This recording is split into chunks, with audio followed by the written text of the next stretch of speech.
পৃথিবীর বহুল ব্যবহৃত সার্চ ইঞ্জিন গুগল। যে কোনো কিছু খুঁজতে সবার আগে মাথায় আসে গুগল করার কথা। খেলাধুলায় এবছর সবচেয়ে বেশি কি বা কার নাম খোঁজা হয়েছে?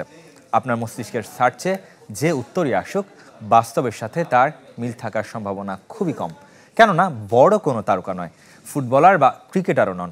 তার নাম ইমানে খেলিফ। আলজেরিয়ান বক্সার বিতর্কিত ছিলেন প্যারিস অলিম্পিকে। নারীদের ইভেন্টে স্বর্ণ জিতে নেওয়া বক্সার সম্পর্কে জানতে চেয়েছেন বিশ্বের বিভিন্ন দেশের কোটি কোটি মানুষ। চলতি বছর গুগলে সবচেয়ে বেশি খোঁজা হয়েছে কোন স্পোর্টস তারকাকে?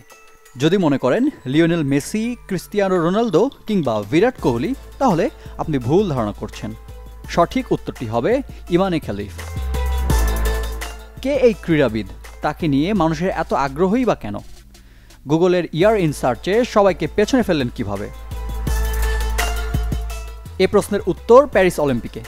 নারীদের ৬৬ কেজি শ্রেণীর ইভেন্টের স্বর্ণজয়ী এ বক্সার পুরোটা সময় জুড়ে ছিলেন সমালোচিত। প্রথম ম্যাচে প্রতিপক্ষের ইতালিয়ান বক্সার তাকে নারী মানতে নারাজ বলে মন্তব্যের পর চড়াও হয়েছিল আলোচনা। পরে অবশ্য স্বর্ণ জয় করেই থামেন খেলিফ। এখানেই শেষ নয়, গেল মাসে মেডিকেল রিপোর্ট প্রকাশ পায়, যেখানে জানা যায় ইমানে খেলিফ বায়োলজিক্যালি পুরুষ। আরও একবার আলোচনার কেন্দ্রে এই আলজেরিয়ান বক্সার। ১ নম্বরে তো দূর, সেরা 10এও নেই মেসি, রোনালদো, নেইমার কিংবা কোহলি। অবসরের ১৯ বছর পর বক্সিং রিংয়ে ফিরে সাড়া ফেলা মাইক টাইসন তালিকার ২য় স্থানে। টাইসন পল ম্যাচ সরাসরি দেখায় ভিডিও স্ট্রিমিং সাইট নেটফ্লিক্স। তাদের ইতিহাসের সব রেকর্ড ভেঙে বিশ্বব্যাপী ১০৮ মিলিয়ন দর্শক সরাসরি নেটফ্লিক্সে উপভোগ করেন সে লড়াই। টাইসনের প্রতিপক্ষ জ্যাক পল রয়েছেন তালিকার ৫ম স্থানে।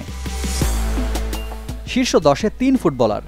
স্পেনের বিস্ময় বালক লামিন ইয়ামাল ৩য় স্থানে, ৬ নম্বরে আতলেটিকো মাদ্রিদের নিকো উইলিয়ামস, আর 10-এ ব্যালন ডিওর জয়ী রদ্রি।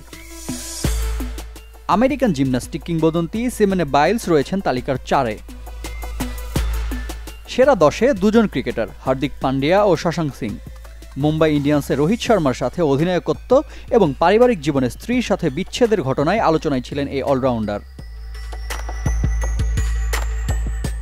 আর 9-এ থাকা শশাঙ্ক সিং তো আইপিএল নিলামের কৌতুকে পরিণত হয়েছিলেন, ভুল করে যাকে কিনেছিল প্রীতি জিন্তার পাঞ্জাব। এবারের মেগা নিলামে অবশ্য সেই শশাঙ্ককে রিটেইন করেছে পাঞ্জাব।